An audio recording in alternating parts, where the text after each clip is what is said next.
और मौलाना फजलुर रहमान कोई लॉन्ग मार्च नहीं करेंगे। वजीर रेलवे की कराची में मीडिया से गुफ्तगू, कहा यूनिफॉर्म हमारे साथ है और हम यूनिफॉर्म के साथ हैं। शेख रशीद ने बड़े मियाँ और जरदारी को भी आड़े हाथों लिया।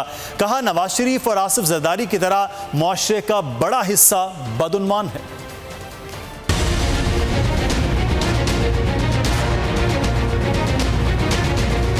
साल की रिकॉर्ड मुद्दत में 15 ट्रेनें चलाने का हदफ मुकम्मल। वजीर रेलवे ने कराची कैंट स्टेशन पर नई वॉशिंग यार्ड्स का इफ्तिताह कर दिया। कराची और लाहौर के दरमियान चलने वाली नई माल बरदार ट्रेन का इफ्तिताह भी किया गया।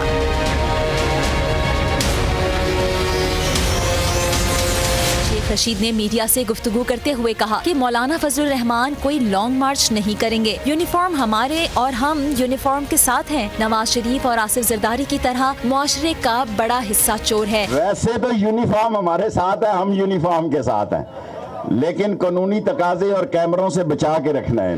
वजीर रेलवे ने मजीद कहा कि ML1 इनकलाब होगा। रेलवे को 5 साल में नहीं 3 साल में खसारे से निकाल लेंगे। बुनियादी तौर पर हम ये तासर देते हैं कि शायद नवाज शरीफ और आसिफ जरदारी और शहबाज ही चोर हैं। बेसिकली एक बहुत बड़ा मशरा हमारा चोर है, और चोर का पता तब लगता है जब वो इक्तदार में आता है। Director general NLC major general Asim Iqbal ने सिब्बी और हरनाई के दरमियान भी जल्द फ्रेट ट्रेन चलाएंगे।